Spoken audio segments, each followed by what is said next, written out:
প্ৰথম চাইছোঁ মোৰ ইউটিউব চেনেল শংকৰ ব্লগছ নামটো এনে দিছোঁ শংকৰ ব্লগছ কিন্তু ইয়াত মই দিম দৈৱকী ভাইব তো আপোনালোকে নিশ্চয় জানি দৈৱকী ভাইব দিম বুলি কাৰণ মই আগতে এটা কথা কৈছিলোঁ এইটো চেনেলত তো আপোনালোকে এই চেনেলটোত দৈৱকী ভাইব চাবৰ বাবে চেনেলটো সাবস্ক্ৰাইব কৰিব লাগিব আৰু কওঁ যে নতুন নতুন যিবোৰ আহিছে মোৰ ভিডিঅ' চাব বাবে তেওঁলোককো সাবস্ক্ৰাইব কৰিব ক'ব চেনেলটো আৰু ঘণ্টিটো টিপি দিয়ক আৰু অহা 20 জানুৱাৰীৰ পৰা এই চেনেলটোত দৈৱকী ভাইব আৰু লগতে ঐখাপৰা এই দুখন আহি যাব ভাইব তো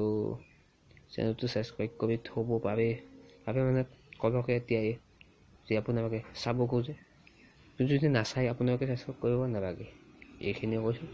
যদি চাই আপোনালোকে সাবস্ক্ৰাইব কৰক মই কি ক'ম আপোনালোকক এতিয়া ক'ম মই ক'বলগীয়া বেলেগ নাই না আকৌ তো আজি ইমানেই যদি ভিডিঅ'টো ভাল লাগিছে তো কৈছোঁৱে যি লাইক কৰিব অলপ তো বাই জয় আই অসম।